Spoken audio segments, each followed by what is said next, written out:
ETV YouTube ఛానల్స్లో మీ వ్యాపార ప్రకటనల కోసం ఈ నంబర్కి కాల్ చేయండి. మన కోసం మనతో కొట్లాడే నిజమైన ప్రేమ చూపించే ఒకే ఒక వ్యక్తి అమ్మ.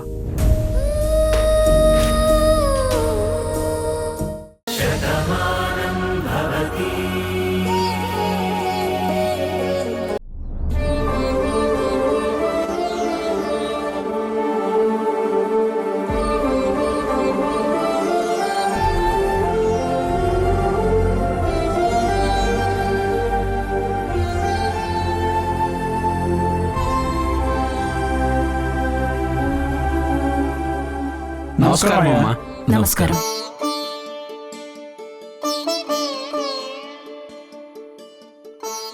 థ్యాంక్స్ అండి.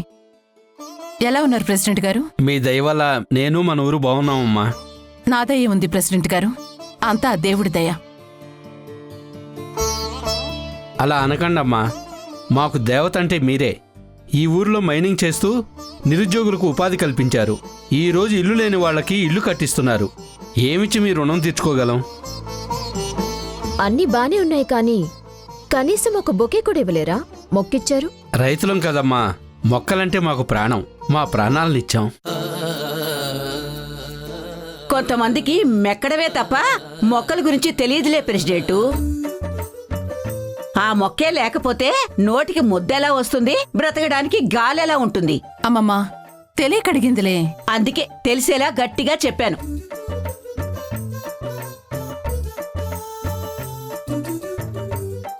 అదిగో మన బాణం వచ్చింది.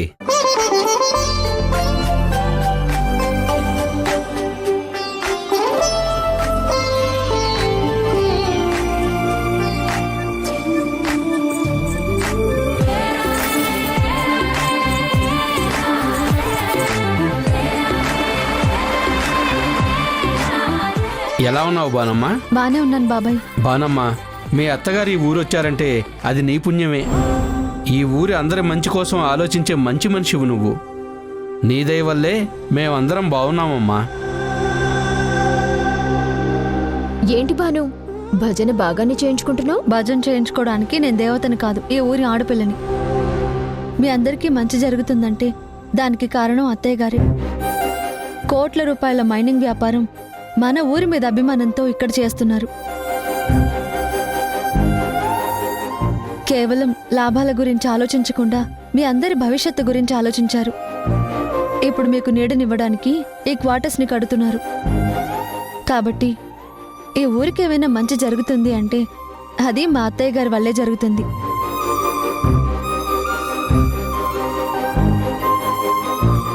మీరు కృతజ్ఞతలు అత్తయ్య గారికి చెప్పాలి.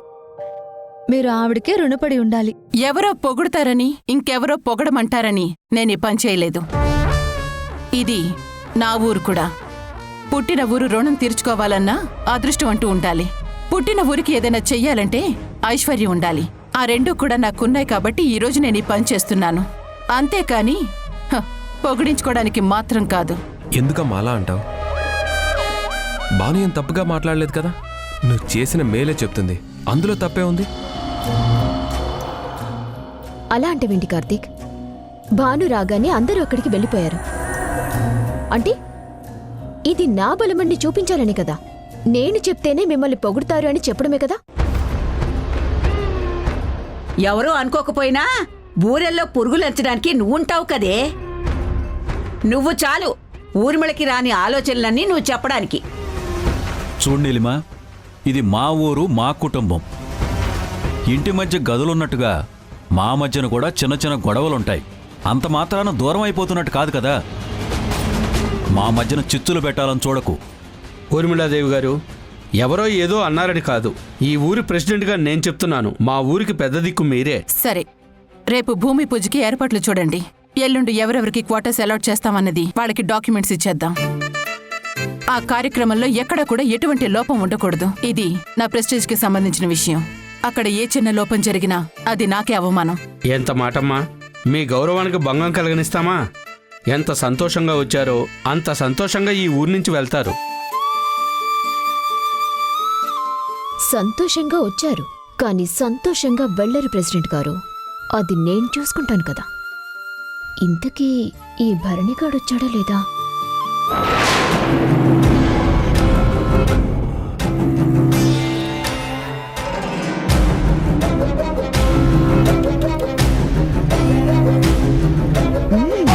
సూపర్. సరే పదండి లోపలికి వెళ్దాం. కార్తీక్ పద. లేదమ్మా, నేను బాను మావయ్య వాళ్ళ ఇల్లుంది కదా, అక్కడ ఉంటాం. ఎందుకు కార్తీక్ విశాలమైన గెస్ట్ హౌస్ వదులుకొని ఆ ఇరికింట్లో ఎందుకు? నీకు అవసరమా నీలిమా? సరే కార్తీక్, నీ ఇష్టం. ఏమండి, వెళ్దాం పదండి. అలాగే. బాను, పద మనం వెళ్దాం. దారిలో రాము వాళ్ళ ఇల్లుంది కదండి, చూసుకుని వెళ్దాం. సరే పద.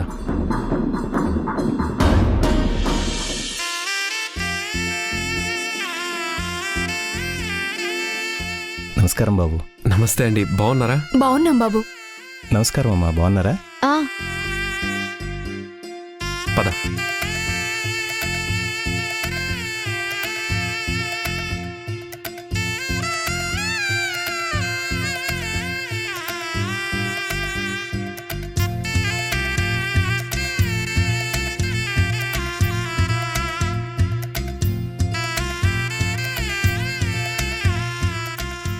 బానమ్మ, ప్రయాణం అది బాగా జరిగిందా? బాగా జరిగింది. ఏం లక్ష్మమ్మ, బాగున్నావా? మీ దయ వల్ల అంతా బానే ఉన్నామమ్మా. ప్రెసిడెంట్ గారు మీరు వస్తారని చెప్పారు, అందుకే ఇల్లంతా శుభ్రం చేశామమ్మా. కాకపోతే సామాన్లన్నీ ఎక్కువ ఉన్నాయి కదా, అందుకే మీరు వస్తే పడుకుంటారని ఆ గది శుభ్రం చేశాం. మీరు ఆ గదిలో ఉండండమ్మా. ఏంటి, మేమిద్దరం ఒకే గదిలో ఉండాలా? అవును. అలా ఎలా కుదురుతుంది? అదేంటమ్మా, మొగుడు పెళ్ళాలని విడివిడిగా ఉండమంటే కోపం రావాలి కానీ ఒకే గదిలో ఉండమంటే ఇంత కోపం ఏంటి? అది నీకు చెప్పినా అర్థం కాదులే. ఇక్కడ మీరు అర్థం చేసుకున్నారు, కానీ అర్థం చేసుకోవాల్సిన వాళ్ళు మాత్రం అర్థం చేసుకోలేదు. బాబుగారు అంతలా అర్థం చేసుకుంటుంటే నువ్వు ఇంతలా భయపడుతున్నావేంటమ్మా? అదంతా మీకు అనవసరం. ఇంకో గది శుభ్రం చేయండి. లేదమ్మా, సామాన్లు అన్ని గదుల్లోనూ ఉన్నాయి. మీరు వస్తే ఇక్కడే ఉంటారని మరీ మరీ చెప్పారు. మీ నాన్నగారు కూడా అదే చెప్పారు. అందుకే ఆ గది శుభ్రం చేశాం, మీరు అక్కడే ఉండండి. సరే పదవే. సరే నువ్వు వెళ్ళయ్యా, నేను సామాన్ లోపల పెట్టేసి వస్తాను. సరే రా.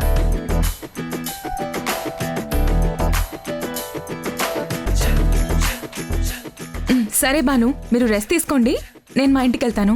ఏంటి, నువ్వు కూడా మమ్మల్ని వదిలేసి వెళ్ళిపోతావా? హలో, నేనేదో భూతానికి అప్పగించి వెళ్ళినట్టు ఏంటా మాటలు? నువ్వు మీ ఆయన ఇక్కడే ఉండండి, నేను మా ఇంటికి వెళ్ళేసి వస్తాను. ఎందుకు? నువ్వు ఇక్కడే ఉండు.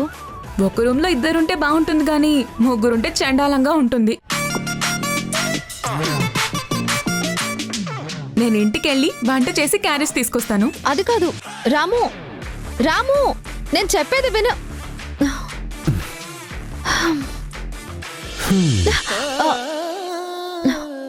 ఎందుకు బాను అలా భయపడతావు? రాము చెప్పినట్టు నేను రాక్షసుని కాదు, నిన్ను ప్రాణంగా ప్రేమించే భర్తని. అయినా రాత్రి అవడానికి ఇంకా చాలా సమయం ఉంది, అప్పుడే భయపడకు. అంటే ఏంటి మీ ఉద్దేశం? నువ్వే ఉద్దేశంతో భయపడుతున్నావో అదే ఉద్దేశం.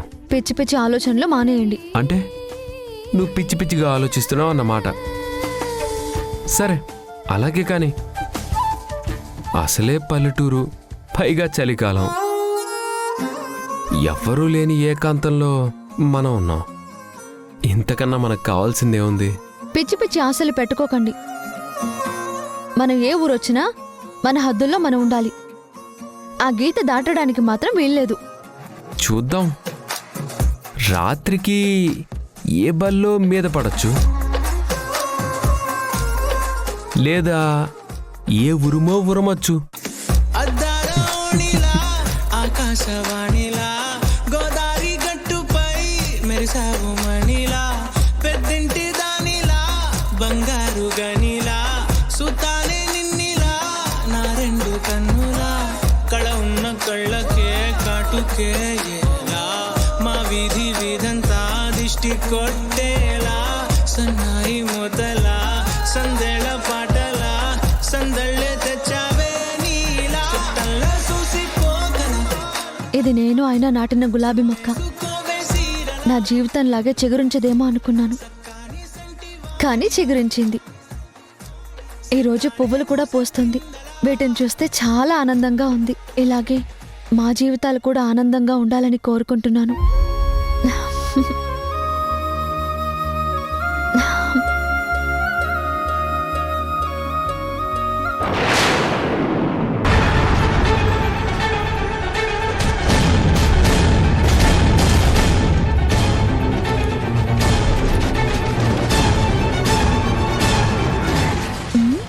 ఏ మాస్క్ ఏంటి భలే ఉందే ఇది.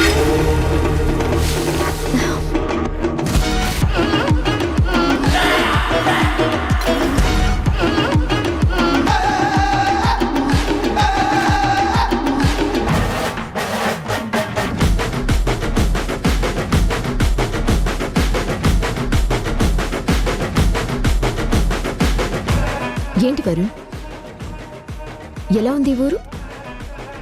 ఊరు బాగానే ఉంది, కానీ ఆ రూమే చాలా ఇబ్బందిగా ఉంది.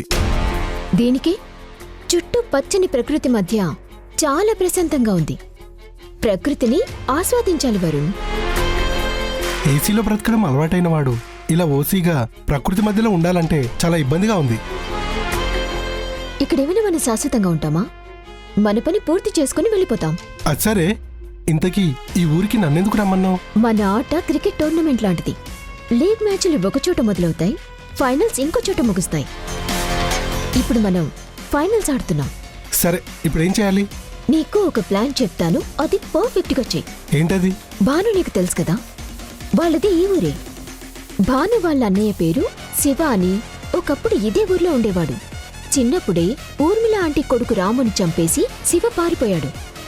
అప్పుడు వెళ్ళిపోయినవాడు ఇప్పటి వరకు ఎవ్వరికీ కనపడలేదు. సంబంధం లేకుండా ఈ కథ నాకెందుకు చెప్తున్నావు? అందరూ మర్చిపోయిన దాన్ని అవకాశంగా తీసుకోవటమే నీలిమా స్పెషల్. ఇప్పుడు ఆ శివగాడిలా నువ్వు యాక్ట్ చేయాలి. అప్పుడే నేననుకున్నది సాధిస్తాను. నీ మాటలు వింటుంటే నువ్వేదో పెద్ద ప్లాన్లో ఉన్నట్టున్నావు. నాకు బెయిలిపిచ్చావు కదా అని నీకు సాయం చేద్దామని వచ్చాను. ఇలాంటి విషయాలంటే... చూడు వరుణ్, నిన్ను బయటికి తీసుకొచ్చాను అంటే మళ్ళీ డేంజర్లో పడేస్తాను అని కాదు. నువ్వు కష్టంలో ఉన్నప్పుడు నేను సాయం చేశాను, మరిప్పుడు నేను సాయం అడుగుతున్నాను. నేనే నీకు అపకారం చేయాలనుకోవట్లేదు. నిజమే. నేను విలన్ని కాదు వరుణ్. నా అవసరం కోసం కొంతమందిని పంపిస్తాను, కొంతమందిని రప్పిస్తాను, అంతే. సరే, నాలోకి ఆ శివనెందుకు రప్పిస్తున్నావో చెప్పు. ఇప్పుడు శివ వచ్చాడు అంటే ఆంటీ ఊరుకోరు. వాడు ఏం చేసినా అదంతా భాను చేయించింది అన్నట్టు భాను మీదికి డైవర్ట్ అవుతుంది. వాళ్ళన్నయ్యతో కలిసి భాను ఈ నాటకం ఆడుతుందని నేను ప్రూవ్ చేస్తాను. అక్కడ మాస్క్తో చూపించావు, మరిక్కడ ఆ మాట మారిస్తే వీళ్ళు నమ్ముతారా? నువ్వు నన్ను చాలా తక్కువ అంచనా వేశావు వరుణ్. ఆల్రెడీ అలాంటి ఒక మాస్క్ భాను వాళ్ళింట్లోనే పెట్టేశాను. ఓ, నువ్వు విలని కాదు నీలిమా, క్రిమినల్వి. నీకింకో షాకింగ్ న్యూస్ చెప్తాను, పద.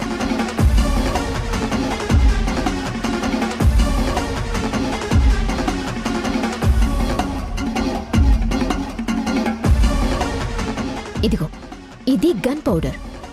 దీంతో నువ్వేం చేయాలంటే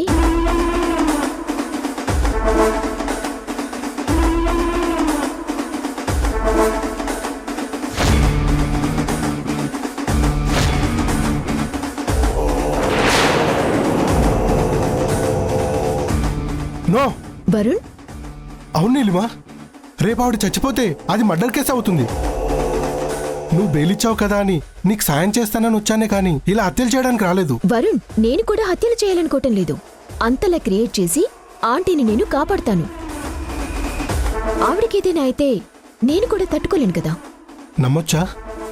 నీ దగ్గర అబద్ధం చెప్తానా? నాకు కావాల్సింది భాను కార్తీక్ విడిపోవటం. ఆంటీ సేఫ్గానే ఉంటారు. ఆ హడావిడిలో నువ్వు తప్పించుకోవచ్చు. మిగిలిన విషయాలన్నీ నేను చూసుకుంటాను. మొత్తం నేనే బాధ్యత తీసుకుంటాను.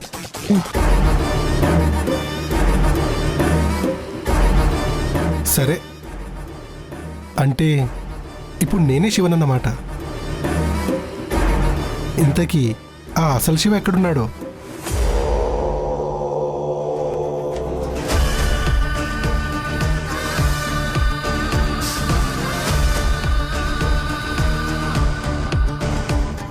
అందరూ దోసపాడులో ఉన్నారు పార్దు. మనం కూడా వెళ్ళి ఉంటే ఎంత బాగుండేది. అందరితో పాటు ఆ నీలిమ కూడా ఉంది కదా, తనొక్కరితి చాలు అందరి మనసులు బాధ పెట్టడానికి, ఉన్న ఆనందాన్ని దూరం చేయడానికి. ఆ నీలిమకి ఎంత దూరంగా ఉంటే అంత మంచి చాందని. మనం అందరం ఉన్నాం కదా, ఒక్క నీలిమ ఏం చేస్తుంది? అన్ని రకాలు వేసి బిర్యానీ చేసినా ఒక్క స్పూన్ విషం వేస్తే చాలు అందరూ పోతారు. ఈ నీలిమ ఆ విషం లాంటిది. దాంట్లో ఎంత విషయం ఉన్నా దాని ఆటలు సాగనివ్వకుండా ఆపడానికి అక్కడ బాను బామ్మ ఇద్దరు ఉన్నారు. పిచ్చి పిచ్చి వేషాలు వేసిందంటే అదే దోసపాడులో దాని తాట తీసేస్తారు.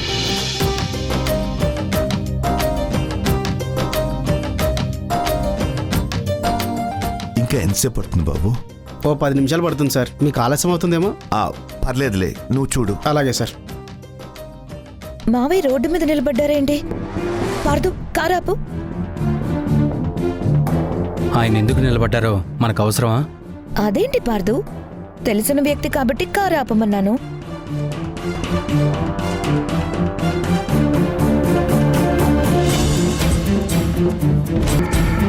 మావయ్య. అమ్మా బావున్నావా? మేం బాగున్నాం మావయ్య, మీరేంటి ఇక్కడున్నారు? కారు బ్రేక్ డౌన్ అయిందమ్మా. డ్రైవరు చెక్ చేస్తున్నాడు. రెడీ కాగానే ఇంటికి వెళ్ళిపోతాను. అవునా, ఇంటికే కదా, మాతో రండి, మిమ్మల్ని డ్రాప్ చేసి మేము వెళ్తాం. అయ్యో వదిలే తల్లి, మీకెందుకు శ్రమ? మీరు వెళ్ళండి, కారు రెడీ కాగానే నేను ఇంటికి వెళ్ళిపోతాను. రిపేర్ చేయించాక డ్రైవర్ తీసుకొస్తాడులేండి. అంతవరకు రోడ్డు మీద నిలబడ్డం ఎందుకు? రండి, మేము డ్రాప్ చేస్తాం. వద్దులేమ్మా. పార్దు నువ్వు చెప్పు. నువ్వు చెప్పావు కదా, నువ్వు నేను వేరే వేరేం కాదు కదా. విన్నారు కదా మావయ్య, రండి. వద్దులేమ్మా. రండి రండి. బాబు సార్, బండి రెడీ అయ్యాక నువ్వు ఇంటికి వచ్చేయ్. అలాగే సార్. రండి. పదమ్మా. మావయ్య ముందు మీరు కూర్చోండి. ఎందుకులేమ్మా, భార్య భర్తలు మీరు ముందు కూర్చోండి, నేను వెనకాల కూర్చుంటాను. అయ్యో పెద్దవారు, ముందు మీరు కూర్చోండి మావయ్య. అయ్యో కూర్చోండి. పర్లేదు మావయ్య, కూర్చోండి.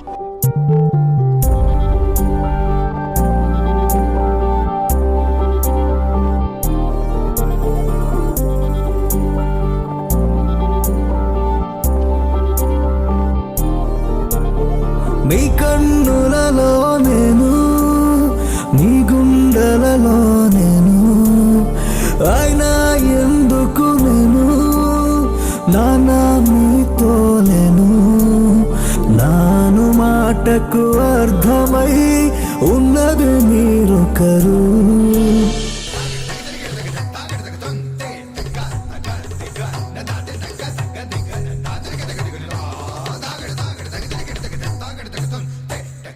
ఏంటి కొత్తగా చూస్తున్నారు? ఇంతందం నా కోసమే పుట్టిందా అని చూస్తున్నాను. పొగిడింది చాలు. ఈ పువ్వులేంటి? నీ నవ్వులకి పోటీగా తీసుకొచ్చాను భాను. ఓ, అయితే ఇటు ఇవ్వండి. నవ్వుతూ చేతిలో పట్టుకుని నిలబడతాను. ఈ పూల విరహం తగ్గాలంటే నా చేత్తో నేనే నీ తల్లో పెడతాను. అబ్బో, ఇంతకీ విరహం ఎవరికో, మీకా ఆ పువ్వులకా? పూలు పట్టుకుని విరహవేదన అనుభవిస్తున్న నాకు ఏంటి పల్లెటూరు రాగానే కవిత్వాలు ఎక్కువ వస్తున్నాయి? ప్రేమించే భార్య కళ్ళ ముందుంది, కానీ దగ్గరికి రానివ్వడం లేదు. అందుకే ఈ విరహవేదన. సంతోషించాం, కానీ ఆ పువ్వులిస్తే నేను తల్లో పెట్టుకుంటాను. నేనే పెడతాను. సరే.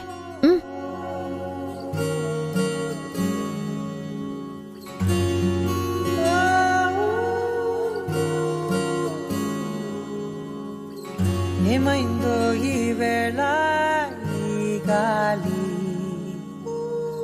రంగులేవో చల్లిందా. నా తలలో కాదు, అక్కడ దేవుడు పట్టు ఉంది, అక్కడ పెట్టండి. వద్దులే, తీసుకో. అల్లరేదో చేసిందా. మెత్తనైన నీ పెదవులపై నా పేరే రాశావా.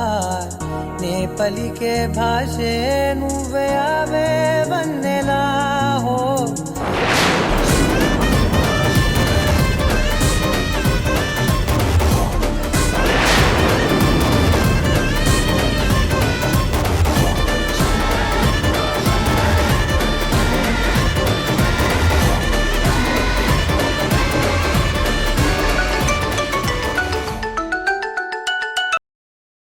నాన్నా తల్లి ఎలా ఉన్నావురా?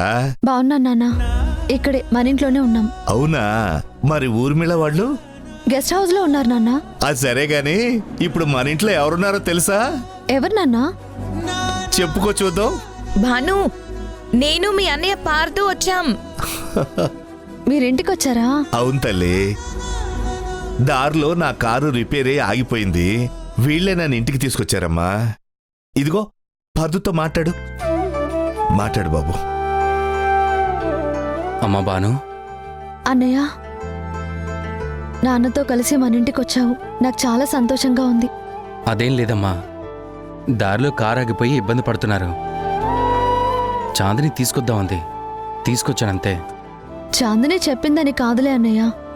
ఎంత కాదనుకున్నా బంధాలు దూరం కావు. మనిషి కనిపించినప్పుడు మనసలా లాగుతుంది. అమ్మా బాను, ఇప్పుడు అవన్నీ ఎందుకు? నువ్వు అక్కడ హ్యాపీగా ఉన్నావు కదా? మేమిక్కడ బానే ఉన్నామన్నయ్య, కానీ మన అందరం కలిసి ఉండాలని కోరుకుంటున్నాను. ఉమ్, అప్పుడే నిజమైన ఆనందం ఉంటుంది. అంతవరకు బయట ఎంత నవ్వుతూ ఉన్నా లోపల ఏదో లోటు ఉంటుంది. ఆ, బాను, నేను మీ నాన్నగారికి ఇస్తున్నాను, మాట్లాడు. ఉమ్. తల్లి, కార్యక్రమం బాగా చేయండి. ఊర్లో అందరినీ మరీ అడిగానని చెప్పు, సరేనా? అలాగే నాన్న, మీరు కూడా వచ్చుంటే ఇంకా బాగుండేది. ఎక్కడమ్మా, ఆఫీస్ పనుల వల్లేగా కుదరలేదు. సర్లే, ఉంటాను, మీరు జాగ్రత్త. అలాగే నాన్న. భాను, ఏంటే అప్పుడు అనగా వెళ్ళి ఇప్పుడే రావడం? వంట పూర్తి చేసుకొని రావాలి కదా.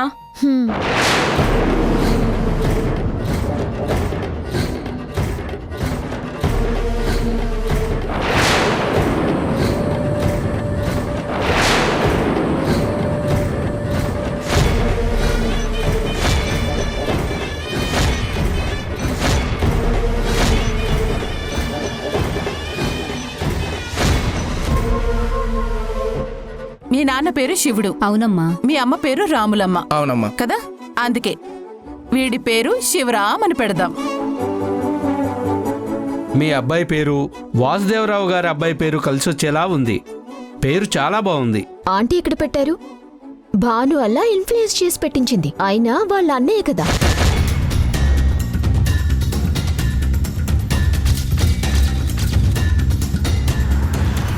ఈటీవీ విన్ యాప్ రోజుకి కేవలం రూపాయి మాత్రమే. ఇప్పుడే ఈటీవీ విన్ యాప్ డౌన్లోడ్ చేసి సబ్స్క్రైబ్ చేయండి.